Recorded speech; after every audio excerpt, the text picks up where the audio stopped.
1969 में जब फ़लस्तीन में मस्जिद अक्सा के ऊपर जो है वो हमला किया सहूनियों ने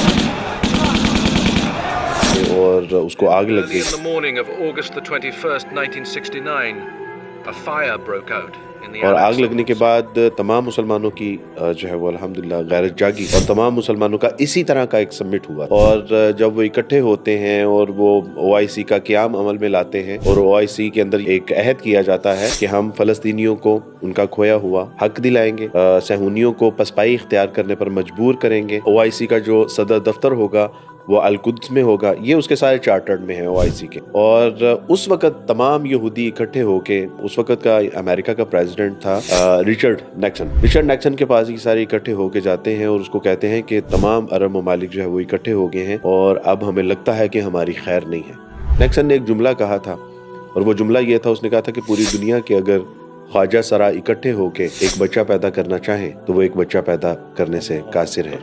तारीख ने उसकी बात को सच साबित किया कि वाक़यातन आज हमारी हालत ज़ार इस कदर है कि फ़लस्तीन के ऊपर उसने हमला किया, हमने कहा कि दैट्स नॉट आवर प्रॉब्लम। उसने जॉर्डन के ऊपर हमला किया, उसने लेबनान के ऊपर हमला किया, उसने मिस्र के ऊपर हमला किया, उसने शाम के ऊपर अटैक किया, यमन के ऊपर हमला किया, उसने ईरान के ऊपर हमला किया और अब जो है वो उसने दोहा कतर के ऊपर हमला किया है। तो हम समझ रहे हैं कि शायद ये इन ममालिक का असल में तो आपका जो फ़लस्तीन है ये फर्स्ट डिफेंस है, ये पहला दिफा है। जिस दिन ये टूटेगा उस दिन जॉर्डन की बारी आएगी, लेबनान की बारी आएगी, मिस्र की बारी आएगी, शाम की बारी आएगी, इराक की बारी आएगी और ये सारे लाइन में लगे हुए हैं। हम उस कबूतर की मानिंद है कि जो आंखें बंद करता है तो समझता है कि ऑल इज वेल। और इकबाल कहते हैं कि गैरत है बड़ी चीज़ जहाने तगोदो में पहनाती है दरवेश को ताजे सरे दारा, दी हाथ से देकर अगर आज़ाद हो मिल्लत है ऐसी तजारत में मुसलमान का खसारा।